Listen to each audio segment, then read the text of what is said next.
bienvenidos a... Maestros de los negocios. Entonces, hoy, yo, Tatiana Zúñiga, junto con mi compañero, Juan David Rincón, vamos a explicar acerca de... las teorías del comercio internacional. Y de los negocios internacionales, que no son lo mismo. No son lo mismo, está completamente claro, Tatiana. ¿Con qué teoría te gustaría empezar? Comencemos con la básica y la primera, que es la teoría del mercantilismo. Perfecto. Entonces me pongo gafas de inteligente. Me encanta tu actitud. Entonces, mercantilismo. ¿Comienzas tú o comienzo yo? Comienzo yo. El mercantilismo fue introducido en los siglos XVI y XVIII. Fue mientras se daba el paso del feudalismo al capitalismo. Consistía en... Bueno, primero es importante que el creador fue Thomas More. Thomas More junto con Jean-Baptiste Gros y William Penn. Y todos son ingleses, comenzó en Inglaterra. De todas formas es la primera teoría. Y ellos hablan mucho acerca de mantener un superávit. Entonces hablan de que es mejor exportar que importar. Ellos hablan mucho del superávit comercial. Consistía en la acumulación de riqueza por parte de los países.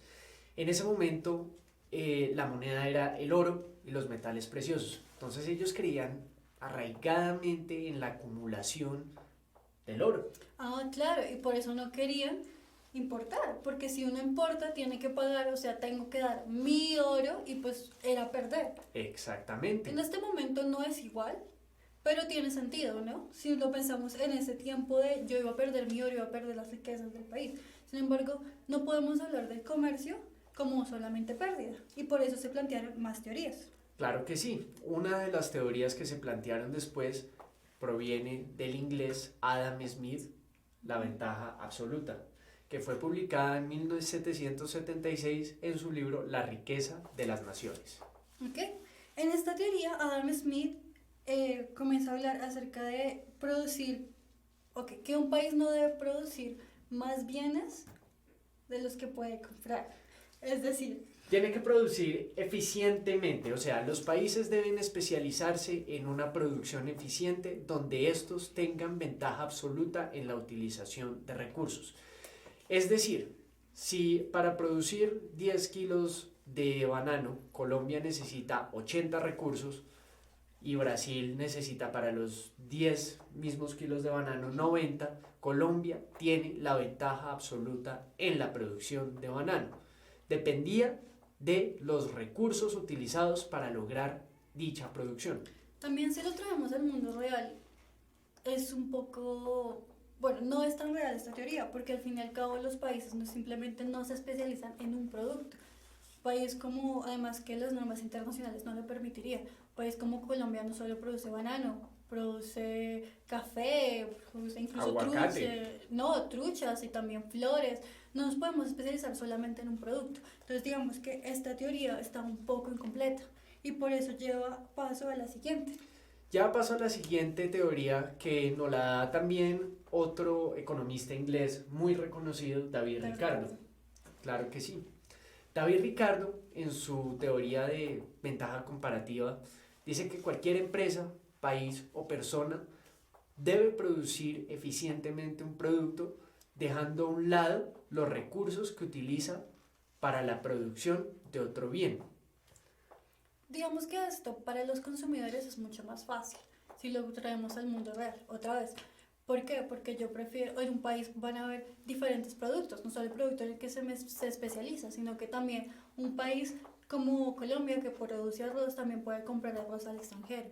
Entonces está especializado, pero también está comprando al extranjero y para nosotros como consumidores hay una ventaja porque tenemos más cosas y diversas y pues el precio va a disminuir. Exactamente, y por eso David Ricardo decía que los países deben comprar a los otros países los productos en los que no son tan eficientemente en ese país. Aquí voy a dar unos datos numéricos, Tatiana, para explicar un poquito mejor la ventaja comparativa. Tengo que relacionarlo un poco con Adam Smith. Adam Smith decía que hay que producir eficientemente, que el país debe especializarse en producir eficientemente. Y estrictamente lo necesario, Y ¿no? estrictamente No lo sé, necesario. Adam Smith solo creía en que había cero, o sea, no íbamos a ganar más de lo que íbamos a ganar. Utilizando los recursos de producción. Entonces, por ejemplo, Colombia producía 10 kilos de café con 80 recursos, mientras que Perú lo hacía con 300. Entonces, vuelvo al punto, Colombia tenía la ventaja absoluta. En el banano ocurría algo similar. Colombia necesitaba 100 recursos, mientras que Perú necesitaba 200. Esto quiere decir que Colombia tenía la ventaja absoluta en esos dos productos. Pero ahora lo vamos a mirar desde un ámbito de ventaja comparativa. Nosotros haciendo la división de los recursos, teniendo en cuenta el coste de oportunidad, es decir, lo que me va a costar dejar de producir café para producir bananos, en este caso serían 80 los recursos de Colombia versus 100, ¿sí?, de banano, me da un resultado de 0.8 unidades de banano que se sacrifican. ¿Listo? Cuando hago la misma matemática con Perú para el café, me quedan 1.5, es decir, Colombia tiene la ventaja comparativa porque usa menos recursos en la producción de café. Pero si nos vamos al ejemplo del banano, cuando hacemos la misma matemática de 100 recursos dividido los 80, nos da 1,25 en la producción de banano. Y si hacemos lo mismo con Perú, 200 recursos dividido 300 nos da 0,6. Es decir, Perú en este caso tendría la ventaja comparativa en la producción de banano. Ok. Es interesante porque la siguiente, o sea, todas las teorías van ligadas, ¿no? La siguiente que vamos a hablar es la teoría de Hecker y Holding. Bien, comenzó en 1919, Hecker la propuso primero. Hecker la propuso, claro y que sí. Holding en 1933. Esta teoría parte de la ventaja comparativa, pero agrega un nuevo factor. Agrega precisamente un nuevo factor, factores de producción, que son cuáles, Tatiana. Entonces, capital, trabajo y tecnología. Y estamos hablando también de la tierra. Mano de obra, capital, tecnología y tierra. Ellos dijeron que los países deben especializarse en la producción en las que sus factores sean determinantes. Es decir, los países deben especializarse con los factores que tengan mayor abundancia. Voy a dar un ejemplo. El café. Aquí en Colombia nosotros tenemos buena tierra, tenemos un clima templado en el departamento del Risaralda, que es donde más se cultiva café en Colombia, y eso hace que nuestros factores de producción sean abundantes. Y ellos dijeron que debemos exportar precisamente esos productos como el café colombiano e importar los productos que sean hechos en otros países y que nosotros específicamente o el país que sea, escasee con esos factores de producción, es decir, que de pronto no tenga un clima tan bueno como el de Colombia, como puede ser Emiratos Árabes Unidos, que su clima es muy caliente y es desértico, no hay tierra fértil. Claro, no, y es importante porque incluso con el ejemplo de Perú que estábamos ya hablando anteriormente, que espero que hayan puesto cuidado, nosotros cuando importamos, o cuando exportamos más bien, un elemento, Colombia como país cuando exporta, no solamente está exportando el banano, también está exportando el trabajo, o sea, también hubo trabajo que se está utilizando y está en parte de los factores de producción, entonces estamos tomando diferentes conceptos que antes no existían. Entonces vamos viendo cómo las teorías poco a poco van evolucionando. La siguiente teoría la propuso Raymond, que va a ser el primer americano que vamos a ver en estas teorías. Va a ser el primer americano. Está en 1966, se llama el ciclo de vida del producto. Y esta teoría es importante, bueno, primero es muy importante, pero es interesante saber que la manera como él la propuso es todo alrededor de los Estados Unidos, ¿no? Que es el país pues, donde él creció y pues es su nacionalidad, pero a la manera cuando uno la lee uno comienza a entender que él está hablando de Estados Unidos y pues después uno la puede aplicar a su contexto. Exacto, y uno empieza etapas, ¿no? Exacto, y uno empieza a entender como el contexto de las empresas como tal. Él dice que donde se inventa el producto, ahí es donde inicialmente se va a comercializar. Y el producto pasa por 4 etapas, Tatiana. Entonces, la primera etapa que encontramos es la introducción. Entonces, ¿la conocen? Entonces, ese es cuando el producto comienza a ser producido. Entonces, es cuando comienza, por ejemplo, si yo tengo, bueno, normal quería, comienza con la leche, comienza a producirla primero, pero hablamos de empresas mucho más pequeñas, entonces comienzan es dentro del mercado interno del país. Entonces, por ejemplo, hablamos cuando una empresa comienza, o sea, cuando comienza a producir, pues al principio no va a tener las mismas ganancias que se debe esperar un tiempo después, pero bueno, entonces lo primero, primera etapa es la introducción y es donde comienza a producirse y a conocerse en el sector local. Exacto, se empieza a conocer, las empresas gastan muchos millones en publicidad y en distribuciones, por lo cual las empresas aquí, como dice Tatiana, no van a obtener utilidades, son negativas y son muy bajas. Ya después entran en otra etapa que es el crecimiento. En esta etapa ya las empresas empiezan a obtener ciertas utilidades, pero también hay algo muy importante aquí, empieza a aparecer la competencia. Ya la competencia ha visto y divisó un producto y dijo vamos a competirles, ya están, los consumidores están comprando el producto, son ellos los que mandan y empieza a haber una competencia interesante para ese producto en especial. Que al principio puede parecer algo malo, ¿no? Porque es un poco más complicado, además cuando ya has tenido pérdidas, pero si lo vemos en perspectiva, si un producto no tiene competencia, no existe. Exactamente. Entonces, en este momento, pues así es sencillo. Entonces podemos decir que ya está comenzando a ser conocido. Entonces ya hay personas que están escogiendo tu producto. Ya lo están escogiendo, ya Son están 4 gastando. fases. ¿Cuál es la tercera? Y la tercera ya entra el producto en la fase de maduración, que es ahí donde las empresas buscan que permanezca el producto en su etapa de maduración. Van a obtener ganancias, las distribuciones ya no son tan específicas, son aumentadas, son muy intensivas, ya las empresas están obteniendo resultados, la competencia está cada vez más fuerte y de ahí se ve beneficiado el consumidor por el control de precios que se determina por la oferta y demanda del producto. Entonces es ahí donde las empresas quieren mantener el producto. Okay. Siguiente etapa es la etapa final, declive. Exacto, el declive ya, pues en el declive las empresas ven que su producto dejó de funcionar. ¿Y por qué? Esto generalmente se da por la aparición de un nuevo producto. Voy a poner el ejemplo para explicar un poquito el ciclo de vida de un producto. La cerveza Brava apareció en Colombia hace unos años y se caracterizaba por tener un porcentaje de alcohol bastante elevado. Al principio le fue muy bien, desbancó a otras cerveceras muy importantes porque los consumidores se vieron muy aludidos al tema del porcentaje de alcohol. Ellos querían, en pocas palabras, embriagarse más. Pero esta cerveza tuvo un declive al ser bastante costosa. Hubo otros productos que en precio la superaron y al final la cerveza Brava desapareció del país. Eso es lo que podemos decir acerca de la teoría del ciclo de vida de un producto.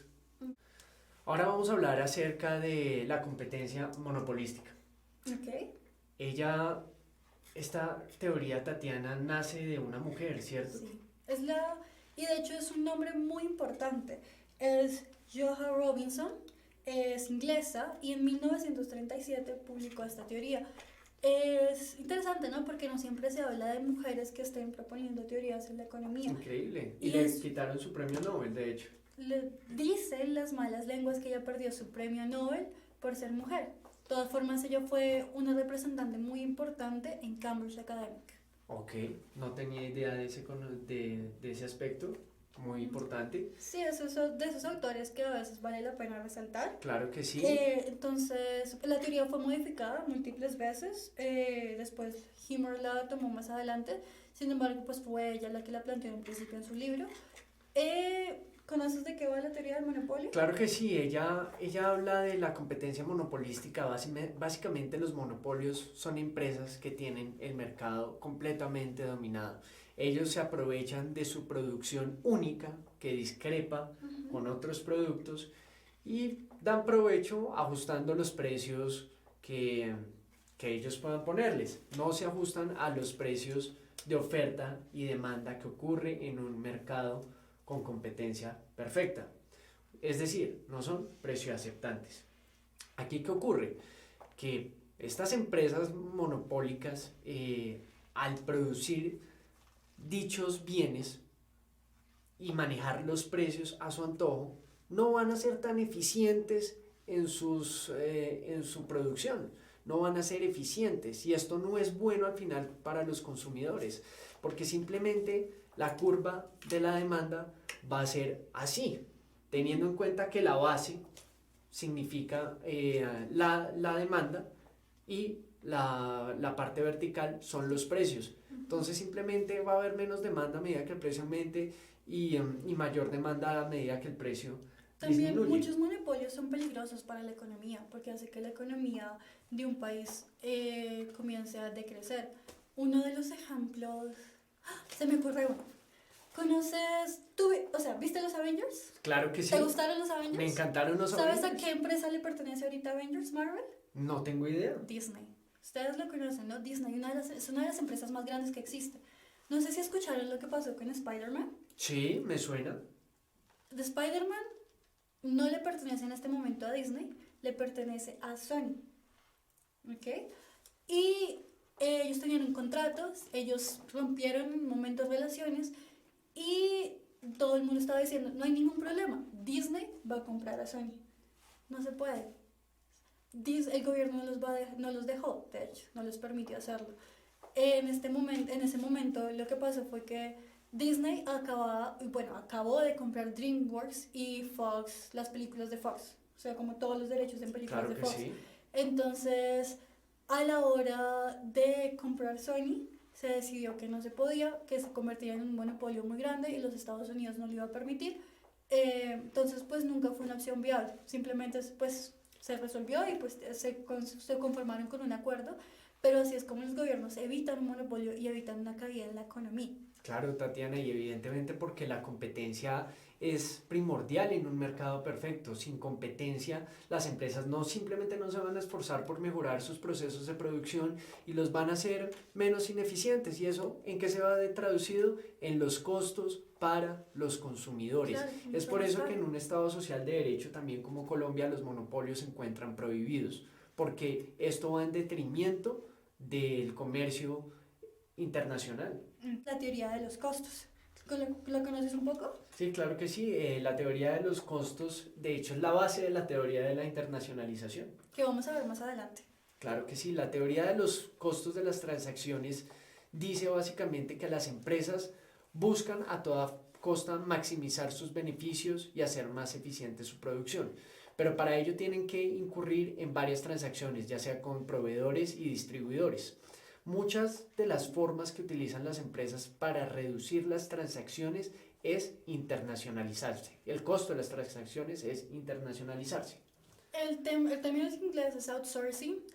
Ténganlo aquí en la cabeza porque lo van a ver en todo el tiempo. Incluso pues en español a veces se dice terciarizar, a veces habla porque pues se supone que esto es un nuevo término. A veces también se traduce como internacionalizar, pero pues en general es outsourcing. ¿Qué pasa cuando las empresas hacen este tipo de outsourcing? Bajan en los costos, porque la mano de obra en otros países es mucho más barata, que es lo que estaba pasando con Estados Unidos, y pues por eso se han estado creando un poco de políticas proteccionistas ahí, porque muchas empresas, como la mano de obra es tan costosa para los mismos americanos, deciden outsourcing. Un ejemplo de ello es AT&T Mobile, que precisamente tiene sus call centers distribuidos en el mundo y una de esos países que utilizan es Colombia.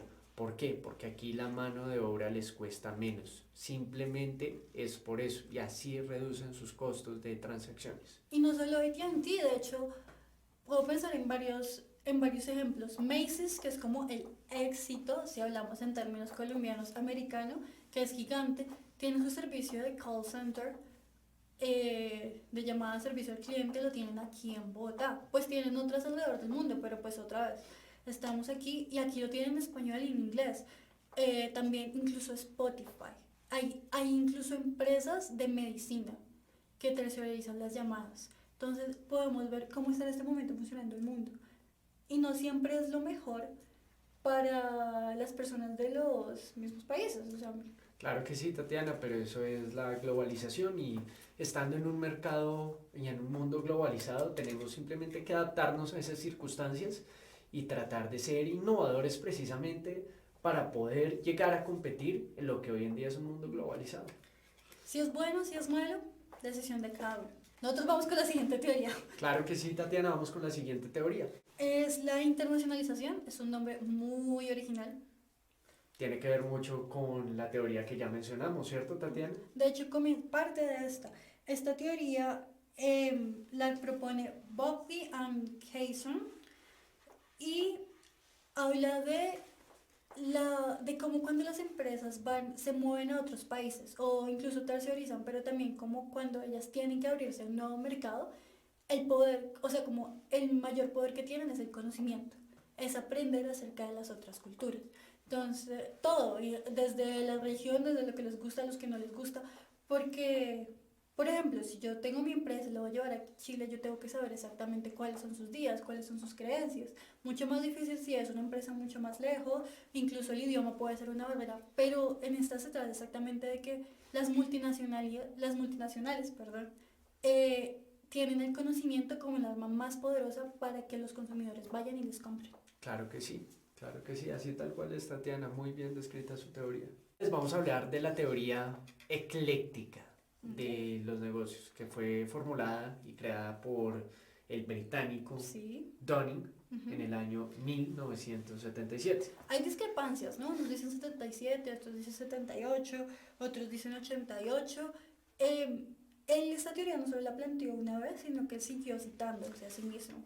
Se siguió modificando y la idea de esta teoría era integrar lo que se conoce como la ventaja absoluta, la ventaja comparativa y la ventaja de Heckscher-Oakley. O sea, está intentando ser una teoría completa. Exacto. Aquí es muy importante en esta teoría el tema de la inversión extranjera directa.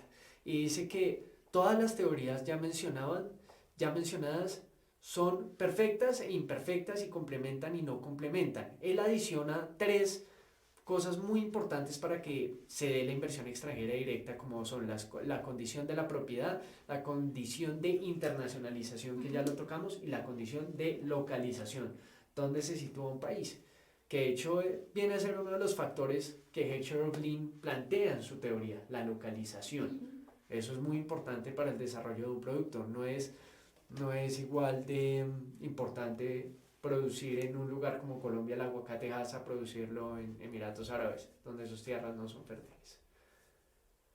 Pero ¿dónde se puede querer más? Pero donde se puede querer más. Dependiendo, ¿no? Bueno, eso ya está cada uno. Bueno, ahora les vamos a mencionar la teoría del regateo, conocida en inglés como bargaining theory. Esta teoría, en pocas palabras, dice que las empresas se necesitan mutuamente para negociar sus transacciones, sus proveedores, sus distribuciones, todo en esta materia. Por lo tanto, la importancia de regatear va muy ligada a lo que es hoy la internacionalización. Cómo yo voy a negociar con el otro país, cómo voy a negociar mi entrada, cómo voy a imponer mis plantas de producción, todo está en el regateo y se necesitan mutuamente, ya sea de un país con una empresa o de entre empresas o personas y empresas, y así funciona esta teoría. Importante también que en esta teoría participó uno de los expertos que ya hemos hablado antes, que es Burnham. Burnham claro también participó en la creación de esta teoría. Bueno, Burnham americano. Claro que sí, Burnham americano, porque él con su teoría del ciclo de vida del producto nos da una imagen de cómo las empresas necesitan maximizar su estado de maduración y lo hacen muchas veces a través del regateo. Muchas gracias por ver nuestro video. Ya recuerden que nos pueden encontrar en nuestro canal Maestros de los Negocios. Denle clic en el rojo, suscríbanse y sepan más acerca de negocios, de teorías, y vamos a estar explicándoles mucho acerca de esto. Es un tema muy importante y el día de mañana van a poder aplicarlo a su cotidianidad. Y muchas gracias por aprender con nosotros. Nosotros aprendimos, ustedes aprendieron, espero que les haya servido mucho. Y nada, muchas gracias. Adiós. Por ahora voy a negociar con Tatiana un café que me debe y... ¡No! Y nos dejamos... ¡No! ¡Verdad absoluta! ¡Chao! Bienvenidos a otra entrega de Maestros de los Negocios. En este video, anteriormente ya me había presentado con mi compañera Tatiana, hablando de ciertas teorías del comercio internacional. Voy a complementar dichas teorías ahora hablando de una nueva que no habíamos explicado antes, que es el ciclo de vida del producto, propuesta por Raymond Vernon, estadounidense, en la década de 1960. Para resumirles básicamente esta teoría, él decía que los productos inventados en Estados Unidos, él siempre tuvo como país base su nación, se producían, se inventaban y se vendían inicialmente en ese país antes de pasar a venderlos o producirlos en otros países donde fuera más barato. Estados Unidos, al ser un mercado tan rico y tan diverso, apoyaba mucho a que las compañías inventaran. Entonces, las compañías creaban un nuevo producto, la demanda en ese momento, pues mientras el producto surgía, era poca, ellos podían poner precios altos y no importaba. Ya cuando la demanda empezaba a crecer, el ciclo de vida del producto se pasaba a otra nación, mientras ganaba demanda, por ejemplo Gran Bretaña, Alemania o Japón. Ya cuando la demanda empezaba a surgir también en esos países y se hacía más fuerte, ya las plantas de producción que inicialmente estaban en Estados Unidos se pasaban a esos países a empezar ya a competir porque ya había demanda para hacerlo. Posteriormente, digamos, si Italia y España tenían una mano de obra más barata, como suele ser actualmente en la realidad que Estados Unidos, ya Italia y España pasaban a ser exportadores de ese producto a los Estados Unidos, mientras que inicialmente era Estados Unidos el que exportaba el producto. Ya cuando las cosas se ponen más dinámicas y la demanda empieza a aumentar, el precio se vuelve el factor determinante. Ya los precios necesitan bajar. Entonces las empresas necesitan buscar mano de obra más barata, capital diferente y sitúan sus plantas, por ejemplo, en países en desarrollo donde la mano de obra es muy barata, como Tailandia. Y así finaliza el ciclo de vida de un producto. La nueva teoría del comercio, teoría del nuevo comercio, introducida por Paul Krugman en la década de 1980 y por la cual ganó premio Nobel en 1988. Él también es estadounidense. Básicamente en esta teoría él habla de las economías de escala, que son reducciones a los costos unitarios obtenidos por grandes volúmenes de producción. Dicho de otra manera, las empresas logran niveles de producción tan altos que ya los costos se vuelven insignificantes. Por ejemplo, en la industria aeroespacial o Boeing, que ya tienen un mercado tan extenso, tan marcado y tan grande que sus costos de producción suelen ser muy bajos y las empresas pequeñas no les pueden competir a estas grandes empresas. También obtenido por otro principio que él nos entrega y es la ventaja de entrar primero a un mercado, como lo hizo Estados Unidos con Boeing y lo hizo Airbus en Europa. Para cambiar de tema un poco acerca de las teorías del comercio, voy a hablar de una de las teorías de los negocios que es el National Market Arbitrage. Es muy sencilla de explicar. Básicamente, se compran y se venden acciones y se aprovechan del precio que tienen los mercados. Por ejemplo, ahorita que Delta Airlines compró el 20% de las acciones de LATAM y logró una participación bastante importante, las acciones se valorizaron y lograron, por decir un ejemplo, $25 en el mercado estadounidense. Muchas personas lo que hacen con esto es aprovecharse de la diferencia de precios en el mercado y venderlo en otro. Entonces, yo compré a $25 una acción de LATAM en la bolsa de Nueva York y la vendí en el mercado de Londres a $25 con 15 centavos. Gané 15 centavos, me aproveché de la diferencia de precios en el mercado. Eso sería todo. Buenas tardes, mi nombre es Karen Reyes, soy miembro del grupo Maestros de los Negocios y el día de hoy les quiero hablar de las diferentes teorías del comercio internacional. Bueno, empezaré con el mercantilismo. El mercantilismo fue una de las primeras teorías que surgieron y surgió en Inglaterra en el siglo XVI. La premisa básica de esta teoría o la base era que el oro y la plata era el soporte o el principal soporte de las naciones de su riqueza. Al ser el principal soporte de su riqueza, deseaban hacer la acumulación máxima de estos materiales preciosos. ¿Cómo lo hacían? Lo hacían al maximizar las exportaciones y acumular la riqueza que implicaba venderle a otras naciones y de esta manera tener riqueza, prestigio y poder.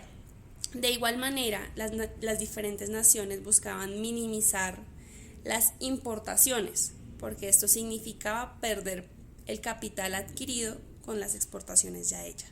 Uno de los principales errores de esta teoría era pensar que era un juego de suma cero, lo cual significa que una nación solo podría tener ganancias a costa de otra, es decir, por la pérdida de capital de otra nación.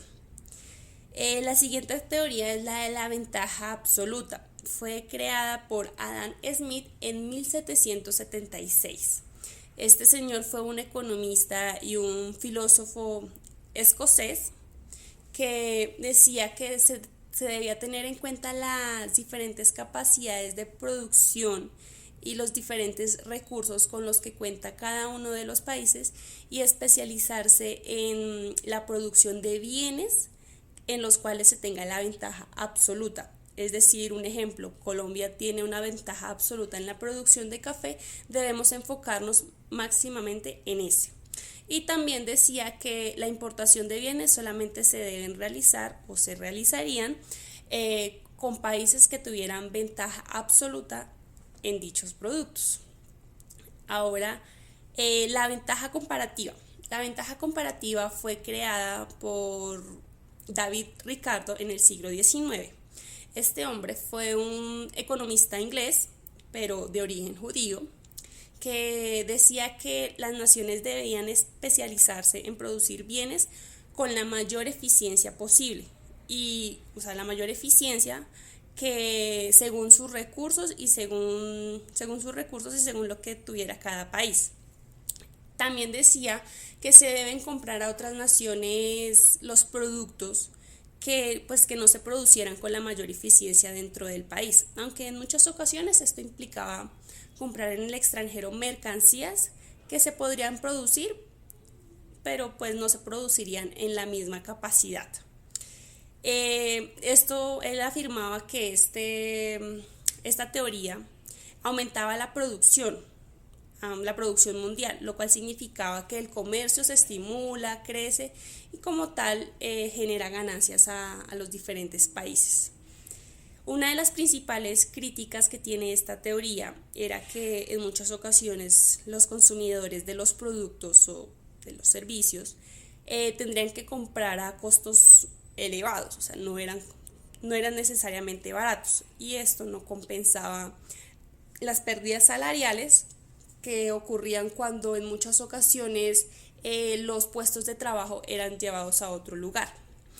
Esta teoría básicamente dice que los resultados se ven a largo plazo, no se ven en un plazo corto, debido a que en muchas ocasiones se exportan los puestos de trabajo. La teoría de Helmstedt y Ohlin, creo que no lo estoy pronunciando correctamente. Bueno, estos dos personajes eran economistas suecos, era Eli Helmstedt y Bertil Ohlin. Ellos decían que la ventaja del comercio proviene de los factores de producción.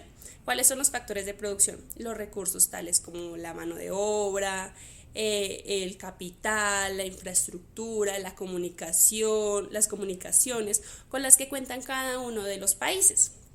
En base a esto, ellos decían que debían hacer exportación de los diferentes bienes que puede producir un país aprovechando los factores que abundan, e importar los diferentes bienes que no se elaborarían con la eficiencia a falta de los factores que escasean en el país. Teoría del ciclo de vida del producto. Esta teoría del ciclo de vida del producto fue creada por Raymond Vernon, que fue un economista estadounidense, y fue publicada en el año 1960. En esta teoría nos sugiere que la fase temprana del producto siempre se va a llevar a cabo en el país en el país de origen, en el país donde fue inventado.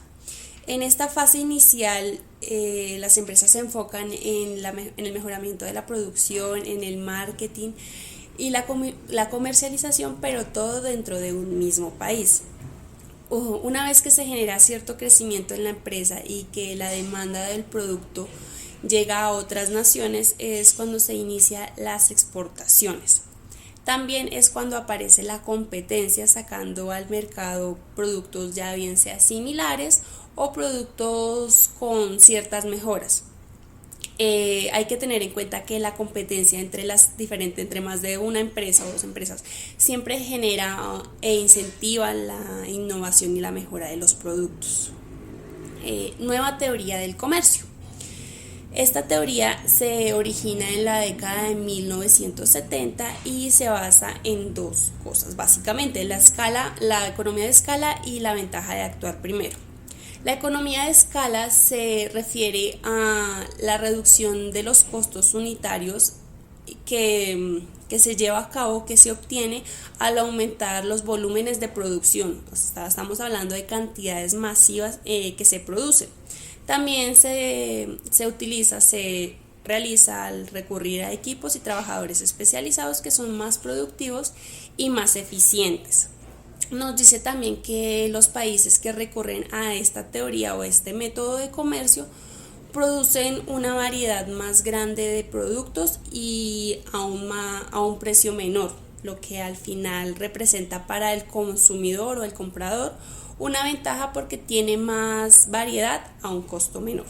La ventaja de actuar primero, pues la ventaja de actuar primero está el liderazgo que tiene una empresa en el mercado y también que el comercio solo soporta una capacidad limitada de empresas que se dediquen a la producción de un producto o a la prestación de un servicio. ¿No? Hola, este es el nuevo capítulo de Maestros de los Negocios. Ya vi en el capítulo anterior a mis compañeros, a Juan David Rincón y a Tatiana Zúñiga, que les hablaron de todas las teorías del comercio internacional y todas las teorías de los negocios internacionales. Explicaron un paso a paso una, con ejemplos. Yo les voy a retomar, les voy a dar también la explicación de mi forma y para que la entiendan de diferentes maneras. Entonces, la primera es el mercantilismo, lo creó el inglés Thomas Moon en el siglo XVI. Esta teoría se basa más que afirmaba que exportar era mucho mejor que importar, ya que al importar se perdía capital. Ese capital en ese entonces era el oro y la plata, que era en ese momento la riqueza nacional. Y defendía que la intervención del gobierno era alcanzar el superávit comercial. Las siguientes teorías son la ventaja absoluta, que fue creado por el inglés Adam Smith en 1976 en Inglaterra, que era que un país tiene la ventaja absoluta en la producción de un bien cuando es más eficiente que otro. Afirman las naciones en especializarse en la producción de bienes para los cuales tienen la ventaja absoluta y luego cambiarlos por productos de otro país. Después sigue la ventaja comparativa. Esta teoría surge después de la anterior, que es la ventaja absoluta, del inglés David Ricardo en 1817 en Inglaterra. Esta es una respuesta a la mejora de la teoría de Adam Smith, como ya dije anteriormente, que afirma que es conveniente que un país se especialice en los bienes que produce con mayor eficiencia y que compre los productos con menos eficiencia de otras naciones. Bueno, esta teoría es la teoría de Heckscher-Ohlin, es de los creadores suizos Eli Heckscher y Berlin Ohlin. Fueron los inicios de 1919 y 1933 en Suiza. Es otra explicación de la ventaja comparativa. Esto se debe a que las naciones poseen diversos factores. La teoría dice que las naciones exportarán los bienes que aprovechan más, que abundan en el suelo, e importarán a los factores escasos. La teoría respalda el esquema del comercio internacional. Bueno, la teoría del diamante de Porter, por el estadounidense Michael Porter en 1990, habla que las condiciones favorables de la demanda no producirán una ventaja competitiva a menos de que el Estado sea suficiente para que las empresas reaccionen. Existen 4 factores generales que definen el entorno que compiten las empresas locales. 1 es la dotación de factores, 2 las condiciones de demanda, 3 sectores afines de apoyo y 4 las estrategias y la rivalidad de las empresas. Con esto finalizaríamos todas las teorías del comercio internacional y daríamos inicio a las teorías de los negocios internacionales. Bueno, ahora iniciando con las teorías de los negocios internacionales, quiero iniciar con la teoría del Monopolistic Competition, que fue creada por John Robinson en 1937. Esto tiene una línea útil, la cual se basa en el análisis de las características que permiten a las empresas individuales obtener ganancias superiores al promedio. Esto se extendió en el modelo microeconómico neoclásico para tener en cuenta las desviaciones del mercado libre. Después de eso quiero hablar acerca de la internalización.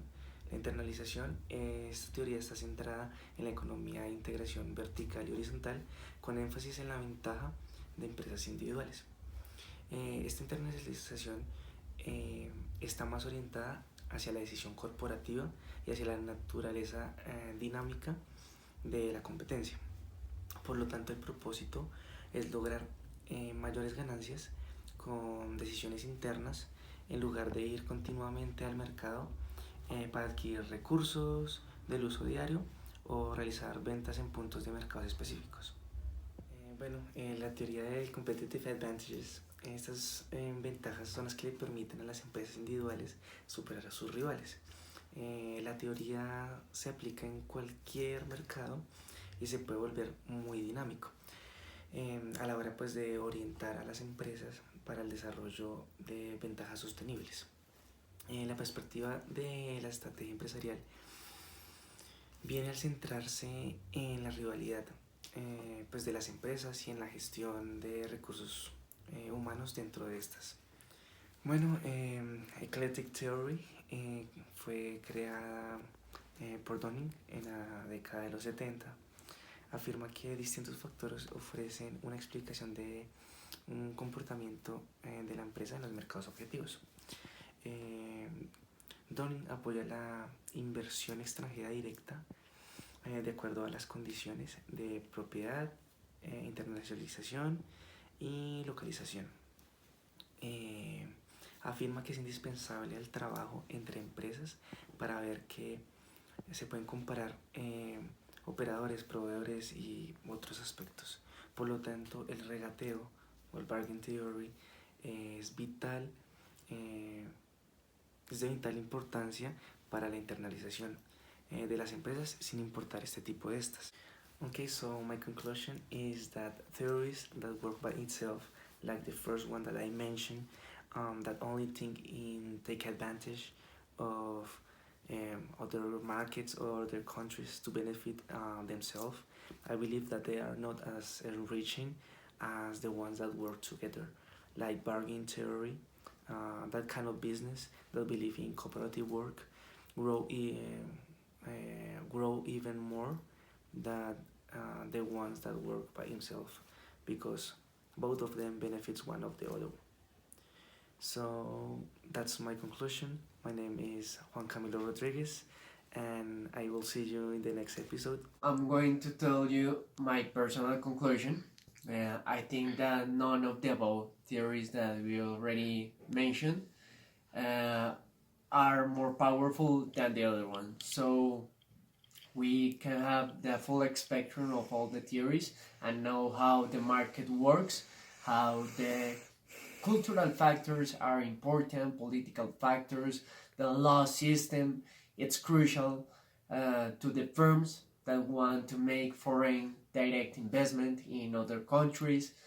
And as a professionals, it's very important because them are the basis for our careers.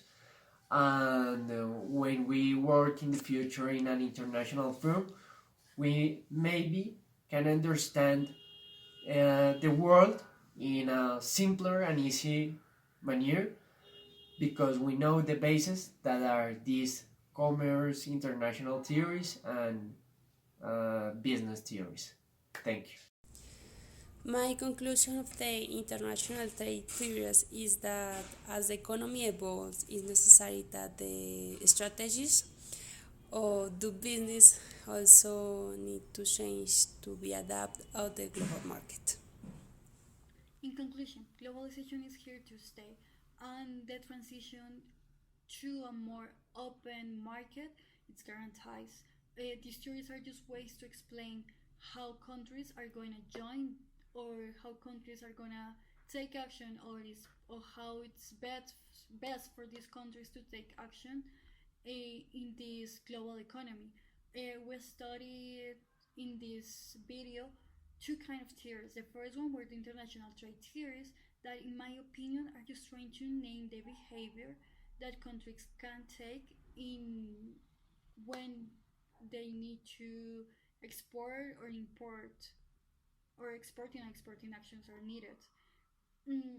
One of the examples that I can name you right now is Adam Smith, that takes more of a protectionist stance, because he just doesn't believe in importing as a good thing for a country. Then we have the comparative advantage by David Ricardo. That is actually not that real, like if we take it to a real world, because then what happened if a country just specialized in one thing? What happened with the people that are working in other sectors? Like, we can talk that jobs are gonna be lost and the economy is not gonna grow.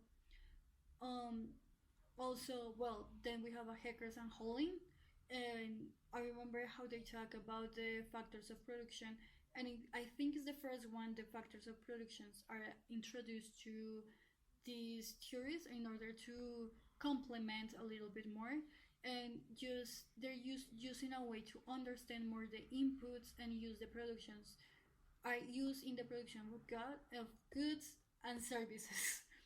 Then we have the product life cycle theory, that it's way, and I don't know if the best way, I think it's just a way to explain and observe patterns in international trade. Then, by the other hand, we have the international business theories. They're focused more in how the enterprises works in a global economy, and how governments can help those business to growing and improving, in order that the country itself can grow and improve its economy, and how to guarantee the market condition, like the right way, an important way for of a market condition, so the economy can grow. One of the examples that I remember right now of the stories of the theories are, for example, when countries realize the risk of monopolism business because they don't let the economy to grow. And that will be my conclusion.